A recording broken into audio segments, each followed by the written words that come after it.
But for each good question that you ask, we have some prizes for you, some Magfest points that you can go ahead and spend anywhere in the dealer's hall. So try to come up with some really good questions. I know you're the first one, you're on the spot, but any good questions will, as decided by the panelists, we will give you some points. So feel free to ask away. Okay.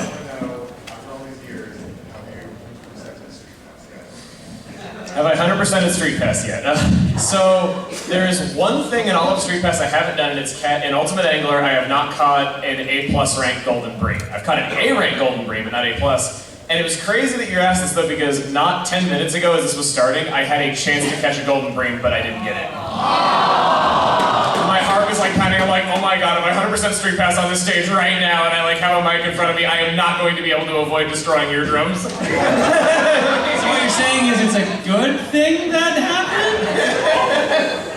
I mean, well, turn off his microphone, please. I was about to say, if we lived in a country with universal health care, I wouldn't have to worry about paying for everything that I broke. Still gotta do ear care, just a heads up on that. Yikes. All right, thank you for the question. Yeah, okay. First question down. All right, what's your question? What's your favorite thing in Rumble here? Or who are you asking for? All right, so what is your favorite Danganronpa characters? Jackie Nolly.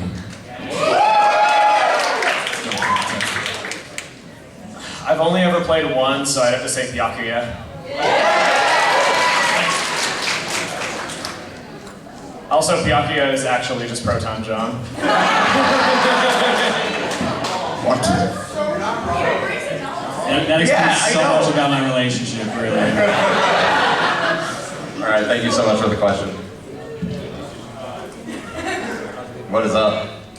My name is Yoshinari Kira. I'm 33 years old. Those of you who are JoJo fans should know about some lawnmowers. Thank you for skipping the rest. Was that a JoJo reference? Is that a JoJo reference? Anyway, question for everyone, which is also JoJo themed. What would your stands look like, be named, and what would they do if you had them? Ooh. So let me get this straight. What would your JoJo stand look like? What would they be named, and what would their power be? For everyone. For everyone. I've never seen the show or know anything about it, so I'm just gonna say oh and no. That's all. The only thing I've ever seen is the compilation of Joseph Joestar going, oh no! And like, that does make me want to check the show out, because what a catchphrase to give your main character. Oh, he's not even the main character. Well, He's one of mine. at that point. That's good. Let's compete with that. I guess mine would be Aquamarine. He's a water hand. He lives on an asteroid between Mars and Jupiter. He takes care of Earth. They protect Earth from the other aliens and Slimefoots. And you never see that planet because it's around the opposite side of the sun as we are. So there you go. You don't have to talk super fast. I know. There's a lot more. I don't know what my stand would look like, but it would be called Time After Time. And it would help me get places faster. I've been told I have two. One is Rage Against the Machine. And the other is Dude Looks Like a Lady. So.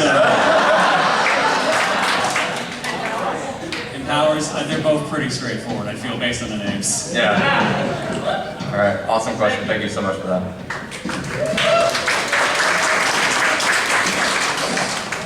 This is a non-question for John. Oh, is this from Gary? Yes, it is. Is poutine a sauce? Is poutine a sauce? Oh my god. Protein. So they had this discussion 2 days ago and they're actually going to bring it up here. Alright. Poutine is not a sauce because it is literally cheese curds, gravy, and french fries. So the gravy is the sauce. But if you let the fries steep long enough, they turn to liquid too. Yeah, but then you can drink, if you can drink the poutine, then sure. Stop. But you probably shouldn't do that. Just some grilled cheese and some gravy, some french fries. Just stir it really well. No. Go to Mom. As you should be, Dennis, as you should be. So, this is kind of a odd question, I guess. What do you guys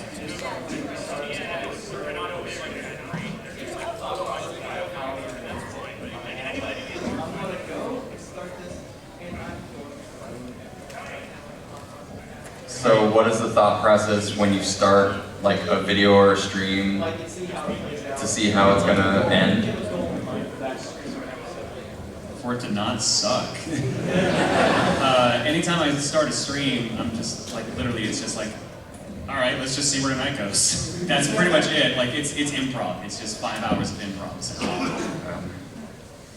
Mine is that I want every video to have like a sense of progress in it where like a goal is stated at the beginning and it is accomplished by the end. That's really all it is for me. Oh, I thought we were just talking about streams. Which is why it threw me off when you started talking. Because I'm like, Wait, you do YouTube? yep. It's kind of the same. I was John. I just improv everything and like whatever happens, happens. All right, thank you so much for the question. Oh, how are you guys? Good of you. Was that your Thanks for question? the question. All right, thank you so much for the question.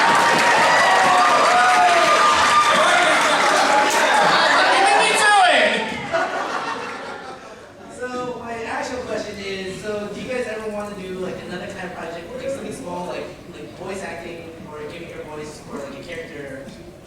So if this whole streaming and YouTube thing doesn't work out, what would you guys be doing? As in, like, so like what Emil did for Mother 3, he had like Porto John and other YouTubers Oh, yeah? that had, Like, long time ago. voices for the 3 characters. So could you do something like that similar to I- that, or? I would like to do like other voiceover stuff. Like I think like a few like gaming sites have like hired me a few times. I can't really like say something that I'm in that is coming out, so I do voice in like one thing coming up, but I'd like to do more. Sounds fun. I like to do like more script writing for visual novels. That kind of thing. I'm always thinking about stuff like that, so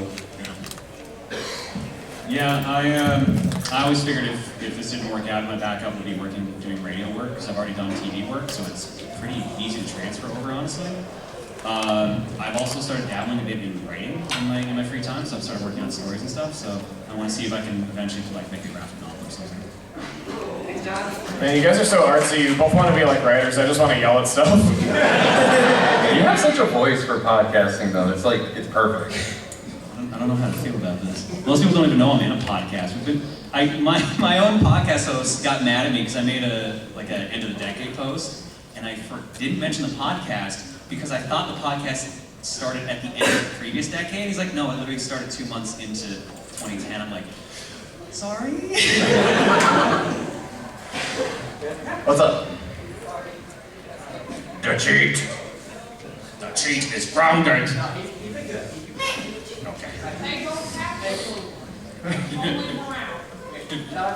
Shout out to Steve 24. Second of all, my actual question. We all know that that the winner would say, but why are you the tell us why you're John, tell us why you're the #1 Hamtaro fan.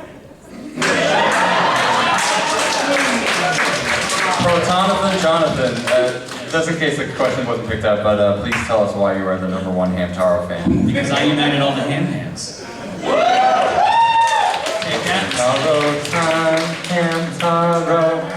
When we work together, it's much better. My hands. We're just the. I am always so shocked at how many people seem to just know and can sing No, the okay. Hamtaro theme. Well, so you didn't grow up with this, but I grew up on Cartoon Network, and you probably are picking up on this vibe too. But when Hamtaro first showed up, and one of the things that I like to do when I work, my actual job, I will listen to old retro commercials, commercial breaks.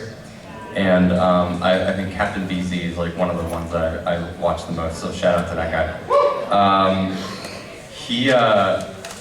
There's just a period of time where there's just nothing but Hamtaro commercials. And so you're just inundated with, it's Hamtaro time, my Hamtaro, when we work together. And it's I never watched a single episode of the show and I know the theme song. We were obsessed with Hamtaro and Freakazoid and Zoid's Chaotic Century. Great. Freakazoid was so good.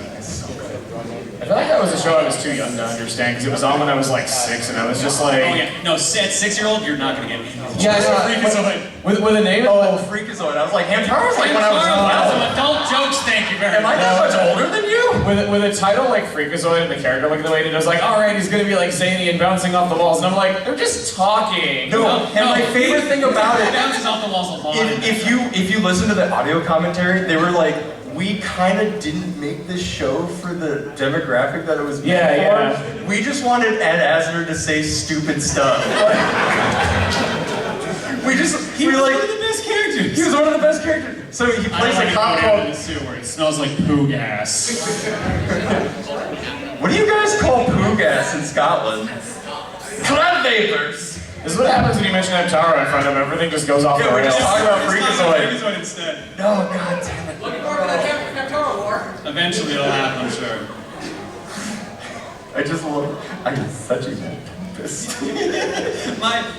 Laugh, Jocko. So, was it Ricardo Montalbane's? Yeah. Ricardo Montalbane's character, that's the dude who plays Khan in Star Trek II: The Wrath of Khan. Yeah. He is a villain in Freakazoid, and he gets Freakazoid powers and takes Freakazoid into the internet to fight him. So they go into a computer game, which is a dungeon crawling RPG, and Freakazoid just keeps running around, grabbing things, and goes, I got one! Yay for me! Yay for me! And that's why I say that all the time now, is because of that show. Why is it taking you so long to fall? Because it's funny! No, it's not! It's like the Please watch Freakazoid. Oh my god, please do. Next question. Yeah. So, everyone always talks about like what their starting inspirations. But what inspires you now to keep going and not get burned out like some other people? What keeps you guys going? Needing to eat. Needing to eat. No, if you want, yay for me.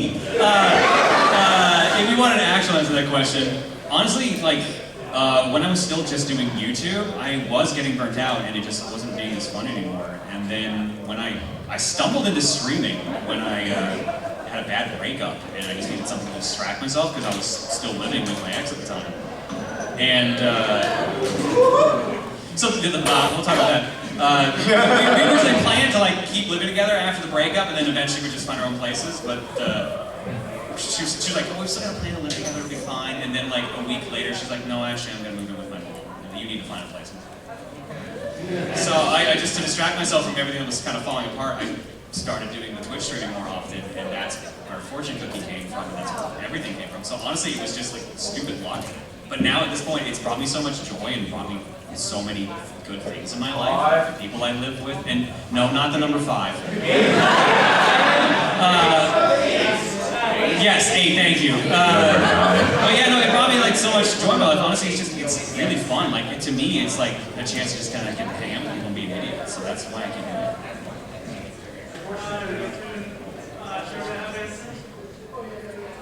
You go next. Yeah. Fight to the death. I don't know, it's a lot of things. You know, I love games. I always have. I love life. Sounds stupid, but Yeah, why? I mean,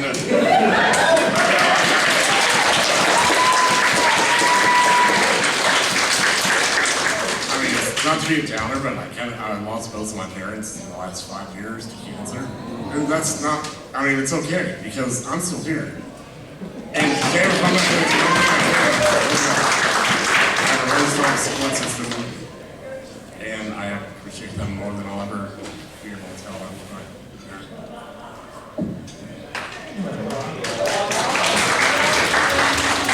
Chugga, did you want to go as well? Before he walks back. I was about to say, oh man, now my answer sucks.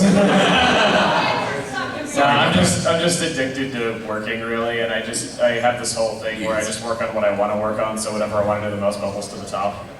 That's really all it is. Yeah, work! Hell yeah! Work until you die. Yeah, consumerism! Hell yeah! That's a skill. All right. I'm jealous of your monkey tie badge. I wish the standard badge was that. Kinda, yeah. This is? I guess, yeah, I guess. Yeah, I kind of wondered why it was in this shape. It might have been too subtle for people to notice. Yeah. It works great for the tags on the side. It does. Most people don't even know Lil B and Biggie Funkus' name yet. Yeah, good old Funkus. Too much lore. Biggie Funkus. Is even Magfest still using like the Star Cats from last year? Biggie Funkus was celestial in the In what? the Magfest versus Japan. That's like one of the few panels that actually uses the characters from the con. Fantastic. Two questions, or at least at the person.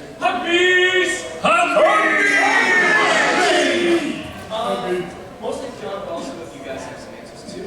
What's a game you would prefer not to go back to? What is a game you prefer not to go back to? How long we got left of this panel? Thanks, The correct answer is Paper Mario Sticker Star.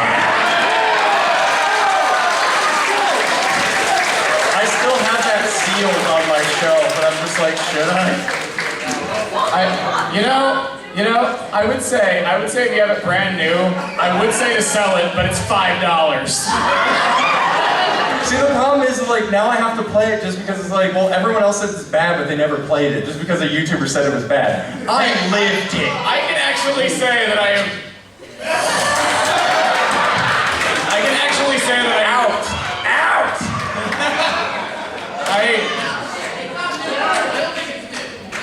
My unfortunateness is that I've actually beaten it, so. Can you sign my sticker star?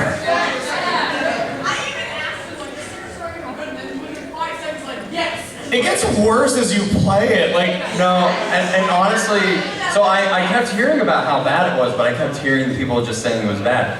There was like an off-the-cuff conversation we had during our interview like years ago where you were like the first person to like give me legitimate reasons why it was bad, and I was like, oh, that sucks. Like, my personal experience makes it worse, so like I'll try to like condense as much as I can and not take up too much time. So I played Sticker Star on release. I kind of wasn't having fun, so I stopped before the end. But I was like, you know, I can't just not like a Paper Mario game. Maybe I should replay it sometime. I replayed it during a week where my house got struck by lightning, so I had no internet. My cell phone got no reception in my house, so doubly no internet or talking to anybody. Everyone I knew was away on vacation for the summer, so no seeing anybody, and I was sick. so maybe it was because you were sick. No, it actually gets worse. So I was like, okay, maybe I should play a video game. What just came out? Last of Us. I'll play The Last of Us. So I go down to Target, buy it, plop it on my PS3. You need to connect to the internet to update your system to play this game. So then I went to Sticker Star and I beat it. And it was the most soul-crushing week of like in years. And to this day, I've never played The Last of Us.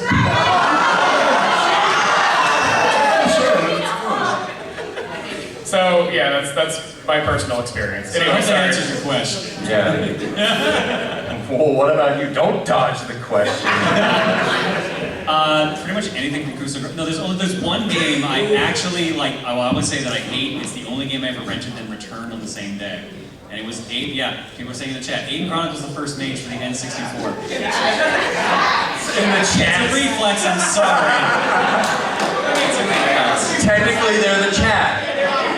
How is this any? I'm talking into a microphone, sitting in a chair behind a desk. How is this any different from me streaming right now? There's literally a computer right there. But yeah. Now play.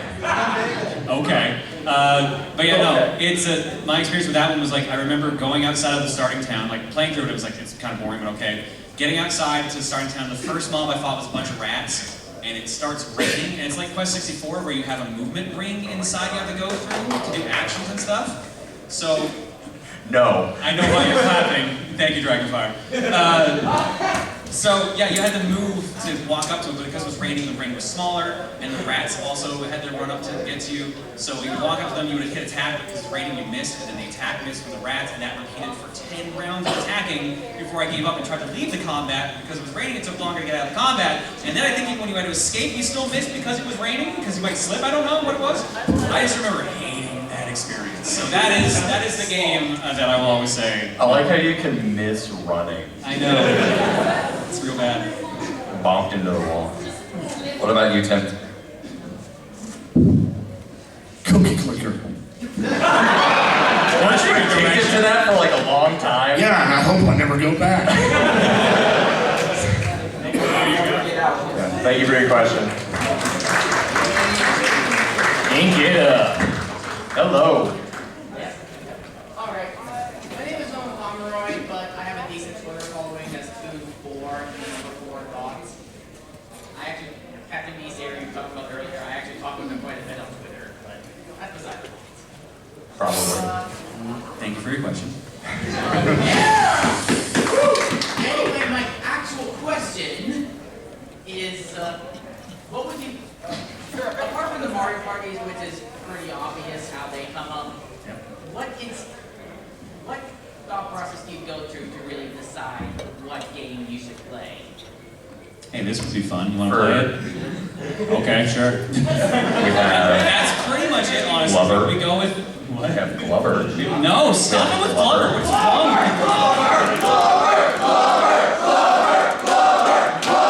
Y'all got issues. I mean, if you really want, it's gas for me. Which gas? 2D or 3D guys? All of Oh, I think you said it was gas. I was like, that motivates you to pick games? Look, I have to go pick something. I have to pee. Yeah, but like if it's like a good 3-player multiplayer game or more, then we'll think about it. And if we have a friend that also suggests it, like we did the last player 4 we've got, which hasn't been shown on the channel yet, they picked the game. So we've done that with some people, and otherwise we've had like, would you like to play this game? Is this a good fit? Or like we'll just pick random popular games that we like. Or suggest that.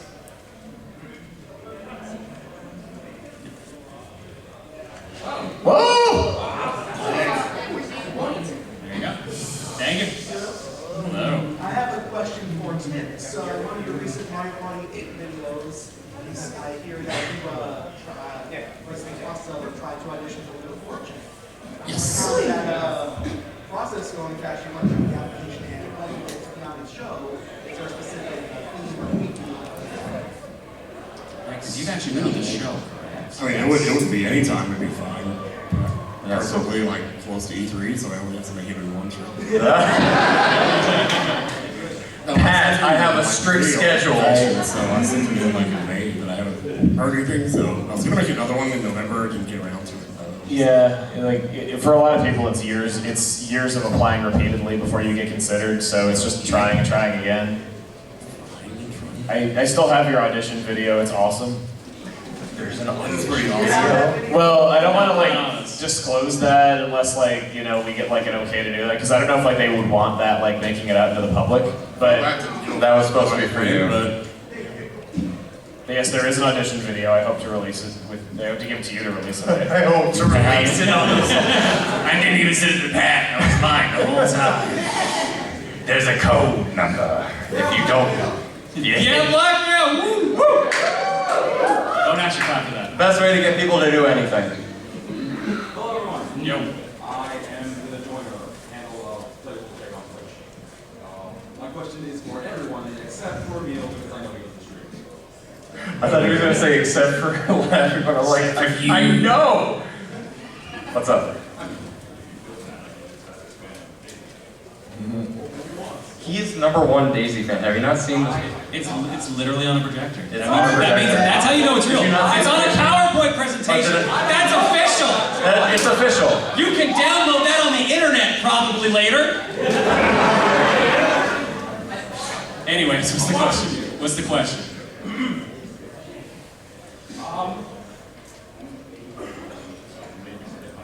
I was going to say, did you not have a question? I have it written down. It's been 20 minutes. That's a good idea. Right? Your question's done. He can answer if he feels he applies. Being a variety streamer, how does one deal with choice paralysis?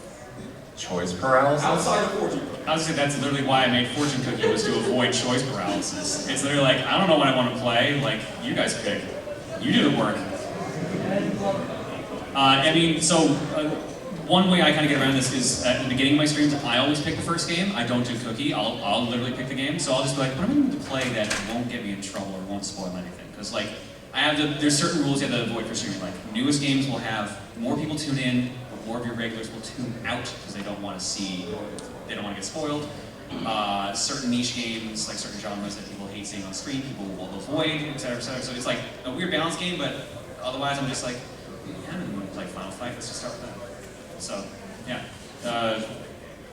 Yeah, just go. And it's easier for me because I'm surrounded by it. So I can just be like, in worst case scenario, just go eeny, meeny, miny, mo. Well, I think what really helps too sometimes is, in my limited experience, is that being able to have like co-commentary like really helps depending on.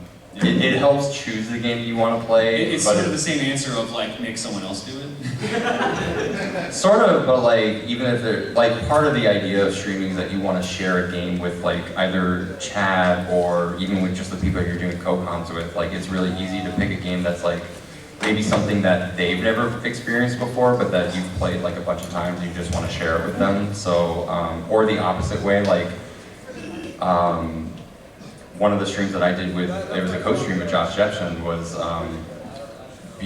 yeah, it's hard to talk when you're wasted.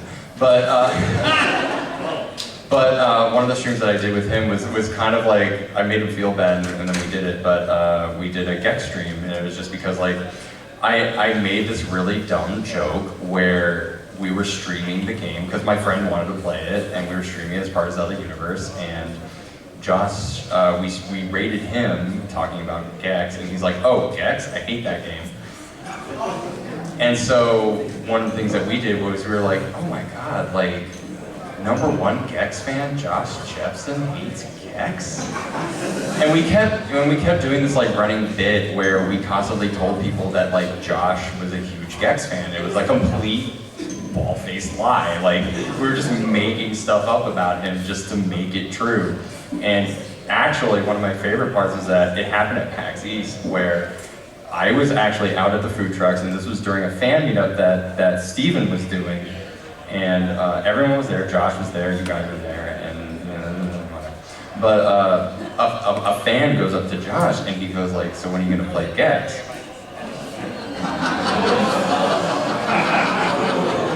And I happened to be in his line of sight.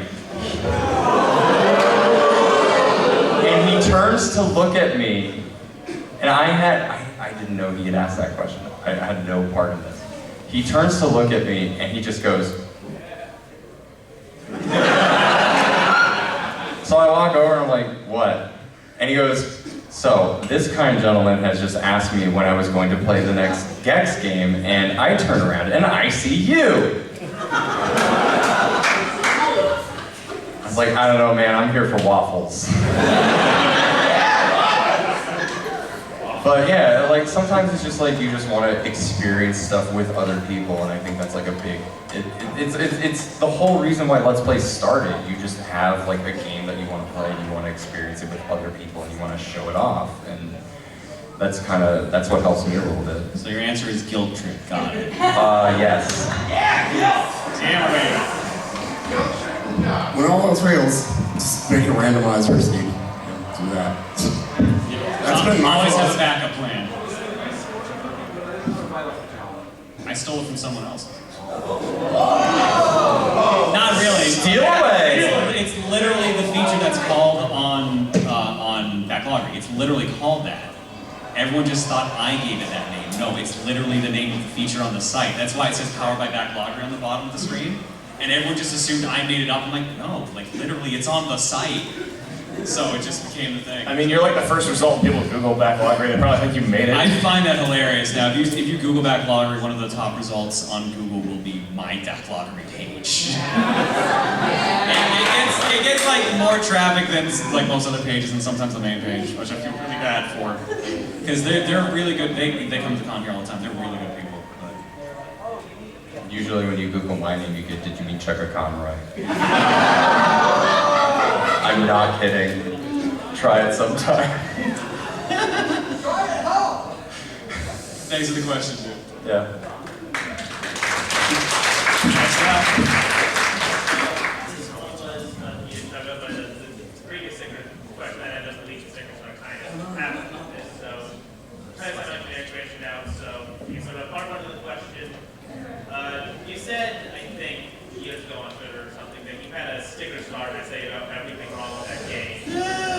going back to that. I thought he did. Do I want to publish my Sticker Star essay? Are you gonna publish all of your Sticker Star fanfic? #1 Sticker Star fan, Chugga Conroy? I can't believe he doesn't like Sticker Star. I wonder if there's Sticker Star fanfiction in existence, and I wonder if it has more creativity than the actual game. Anyway, I would like to turn that into a video someday, but I also want to avoid being like, nobody likes those videos that are like, everything wrong with Thing You Love, 4 hours long. No, hold on. I was about to say, Guilty pleasure of mine. we hate those videos, but do you see the view counts on those videos? I know, but I don't want to make one of those. 64 things wrong with Sticker Star. I saw down these 2 Sticker Star fans.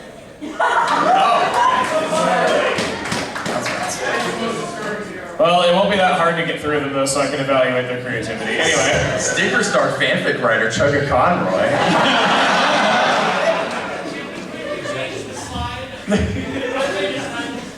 It's a little tough. It's in Photoshop. But, yeah, I'd like to turn that into a video one day though, but I don't want it to like turn into like a 4-hour like scathing video, because who wants to see those? Here's another thing. Thank you for your question. Is it wrong that I'm actually loaded up one of those fan fictions right now? If we have time, you can read it.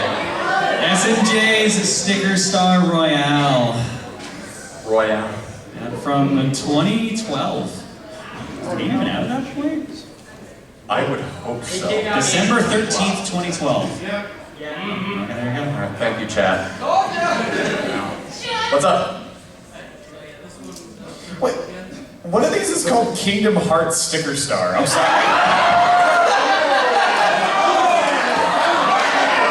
What is this like?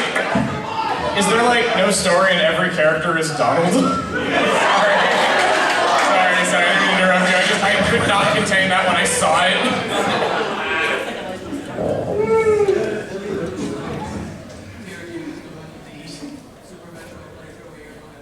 Yeah. Oh my god.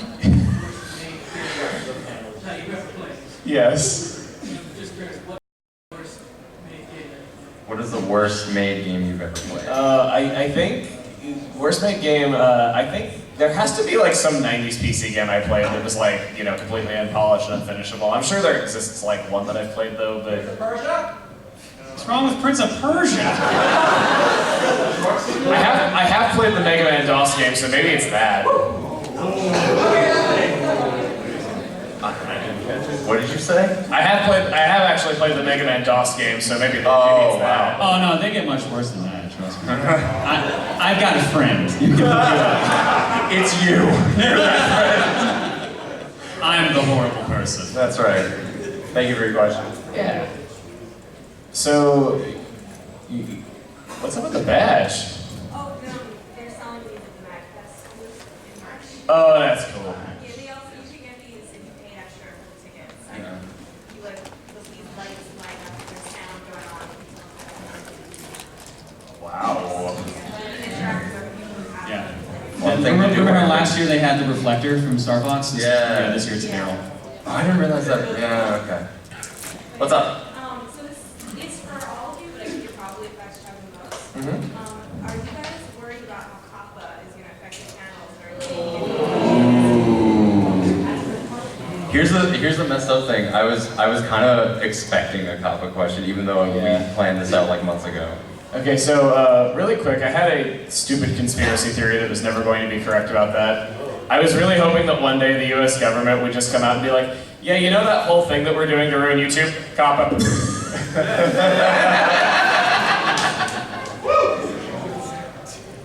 You mean like Catholic Kappa?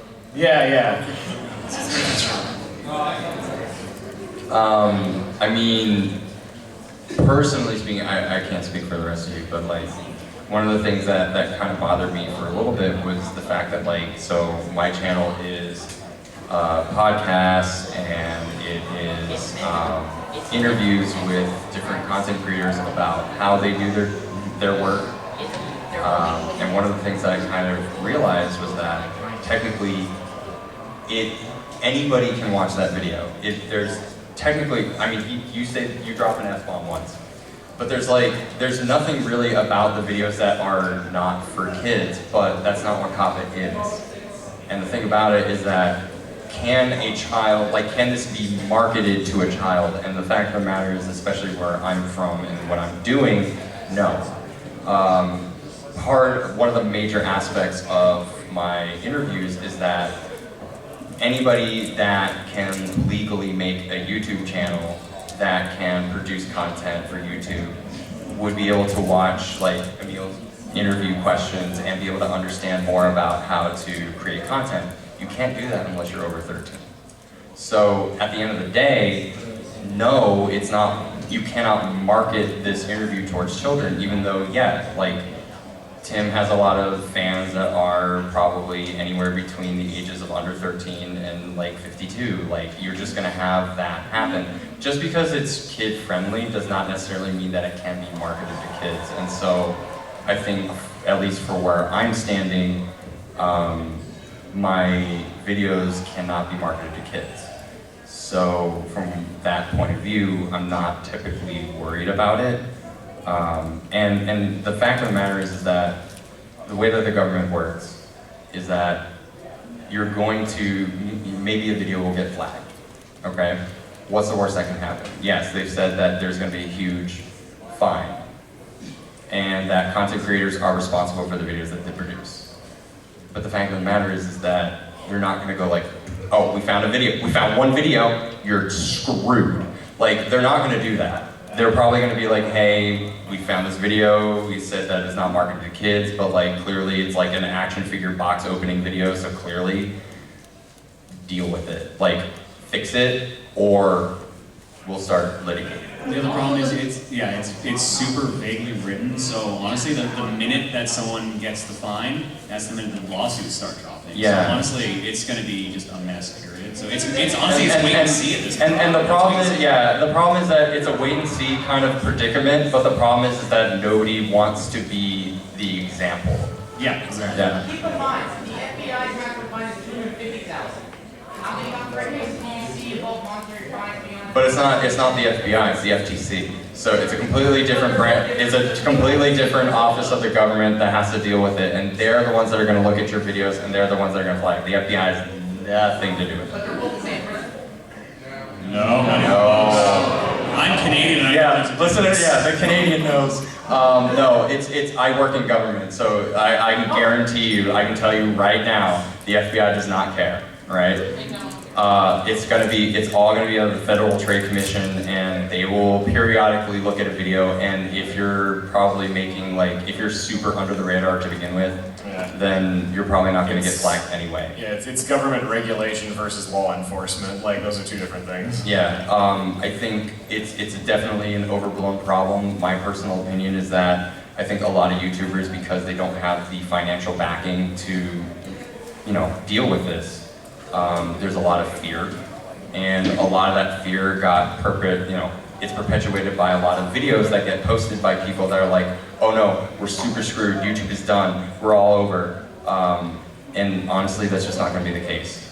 I don't wanna sit here and tell you like nothing's gonna happen and that something happens, but at the end of the day, even if something does happen, like if my video got flagged, I'm gonna get an email from the government that basically says like, hey, we caught you, fix it within 90 days, or we'll start sending lawyers over. And think about tax evasion, how long it takes for the government to actually get you for tax evasion. That's like a way worse crime, and it still takes them like forever to deal with it. Whenever anything like that happens, worst you get is a letter on first offense. Yeah, it's fortunately, the US government is not gonna come in and be like, you're done. Like, all the jokes. You're done! Yeah, you're done! You're done! You're finished! Focus! Yeah, but at the end of the day, it is something that we all need to be aware of, but fortunately, it's not going to be like, there is no black and white, right? Honestly, that was a way better answer than any of us could. Yeah. So there you go. Here you go. You earned that. Yay! Any great questions? What's up? Hello there, Sam Nova. I have a question for all of you. Yeah. What is, since we're in the new decade, what is your favorite game from the past 10 years? Stardew Valley. Xenoblade Chronicles.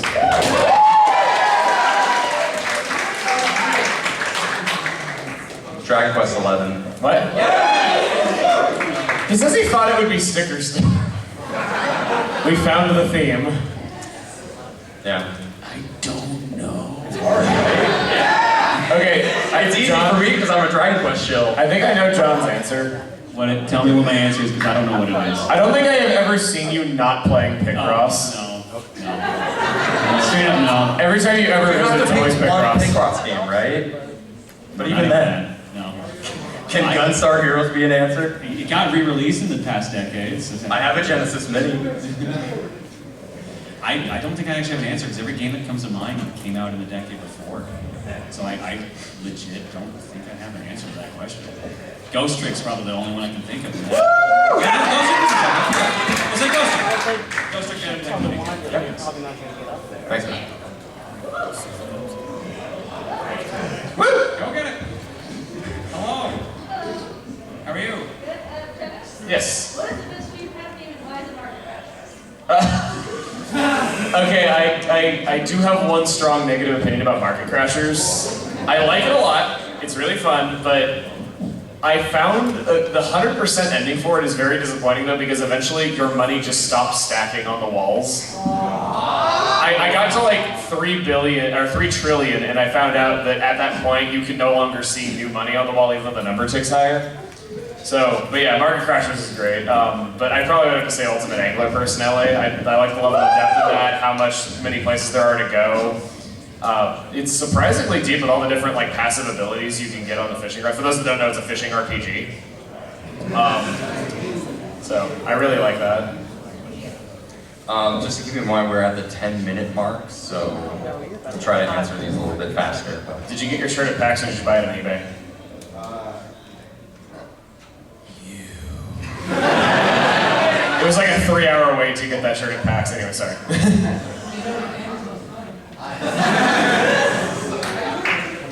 What's up? I was going to say I enjoy seeing you guys. I've been coming by great seeing you on your show. I want to say, how long have you guys exactly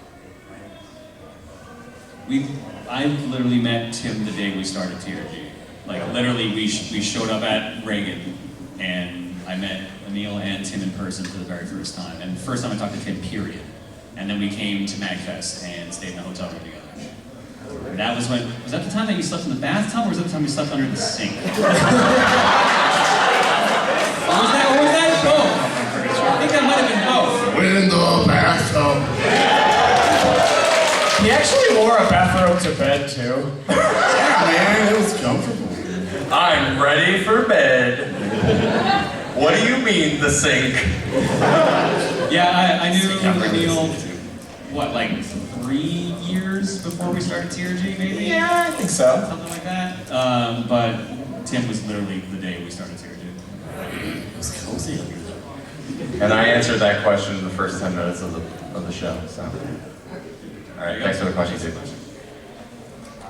Howdy. Howdy. So kind of a follow-up question is, how did you all get in contact with each other? How did you guys get in contact with each other for TRG?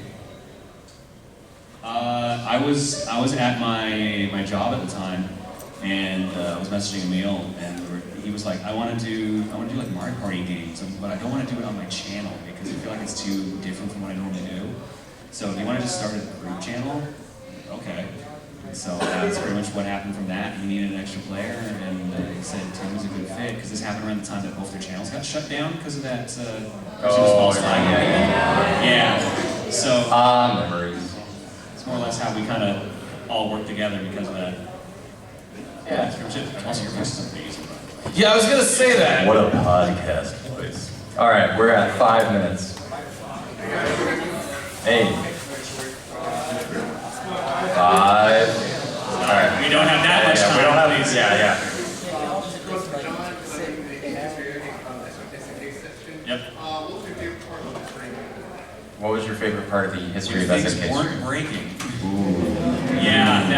like the first day we did the SNK history course was the day that Twitch was being DDoSed, so we got disconnected constantly. The second day we did the SNK history class was when my ISP decided to go down. And the third day was surprisingly fine. Actually, yeah, no, the third day was when we actually had SNK's community manager came in, Kaiser Wave. Yeah, so we gave out a bunch of copies of Samurai Showdown from PS4. So I guess that. Was that kind of on the spot? You still haven't read my paper! Give it an F now. You Never rush a teacher. Yeah. What's up?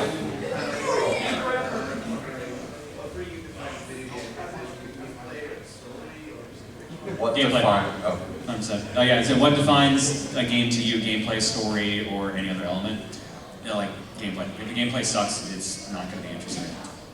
Gameplay first, but I really like types of stories that can only be told in video games, like how, you know, Xenoblade will tell, you'll get a vision of yourself accepting a quest later and it'll mark it in your inventory. So like it uses that as like an interesting, it blends the story with gameplay.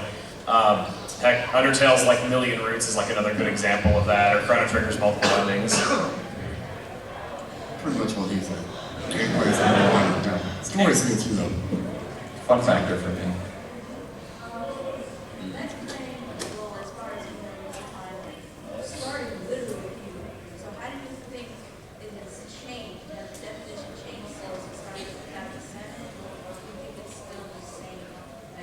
Oh, I'm super not the first Let's Play. Yeah, I mean, you're part of that. You're kind of part of that group, but the first gen or second gen, yeah, whatever you call it. But like, it originated as like literally posting pictures in a forum. Yeah. Like it was text based. Yep. And then it became video based, and then it was personality based, and now it's what it is now. Whatever it is. It's weird seeing how much has changed. Really, Yeah. but I don't know where. Now it's showing up on Masked Singer. You didn't know about that? Ninja was on Masked Singer. Anyway, yeah, no, yeah. It literally used to just be message board postings where, and I think I remember it was like adventure games, and you would ask like the other forum goers like, Yeah. what choice should I make? That's why it was Let's Play, because literally we're asking people to tell you what to do in the game. So like the first known Let's Play is Oregon Trail. So yeah.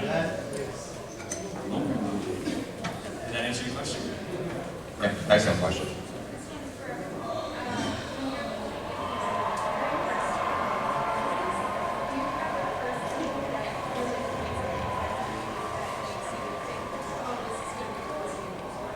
So what's the first impact for a game that makes it, that kind of tells you you're in for a treat? To music. Like if the music gets you, then everything else is just usually work out. Being able to turn on subtitles. I've never got a bad game that has good music, you know. Like, I can't think of one. Maybe. Is Sonic 06 is right? White Knight Chronicles 2 has great music, and I hate that game. I've ignored some bad music, yeah. Battletoads is great music, and that game's terrible. Which game? Battletoads. Oh, yeah, It's a game of memorization. There's no skill involved. You just keep playing it until you beat it. Don't break your controller. Don't bring your controller. That doesn't help. Don't throw your controller. Yeah. Music, 100% music. Thank you. We can do one more question, then we gotta wrap it up. I'm sorry for everyone else. Unless it's very short. Unless it's super short, yeah. New Pokemon game. That's coming up. That's not a short question. It's all right. It's good. Okay, being brief, I enjoyed it. I thought it was a good game, but my main issue is lack of polish, and it's a shame because I think that if, like, it's really great 80% of the time, but then the other 20% is just completely unpolished and nothing but cut corners. And if I feel like it had the time that it needed, I think I would have considered it the best Pokemon game ever made. And it's a shame that I don't. Story needed more time in the oven. Yeah, because the story is just like, hey, cool, Sonya and Leon get to go on this epic, cool adventure. You, little boy, you go run along and do your gym challenge. Yeah, no. What about you? I haven't played it, so I have no idea. Tim, or you, whatever your name is. I'm enjoying it. It's alright. It's alright. One more question? One more question? One more question. Why do you want my black? Today. What? I was playing in the Sanrio World Smash Bros. And we got to the grand finals. It was 2-2. It was tied. We got to the last point. I was making a comeback because I was behind on the last match. And as it began to start the exact last round, the last point, the last everything, the projector crashed.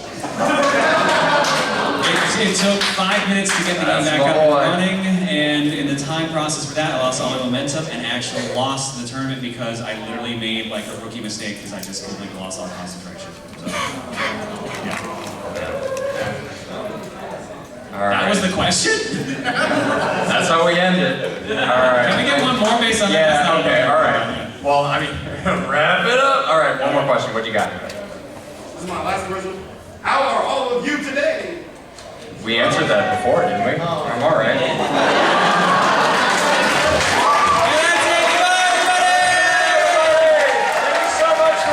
Be sure to rate it on the guidebook. If you do not give it good ratings, they will not let me back in the building, I swear.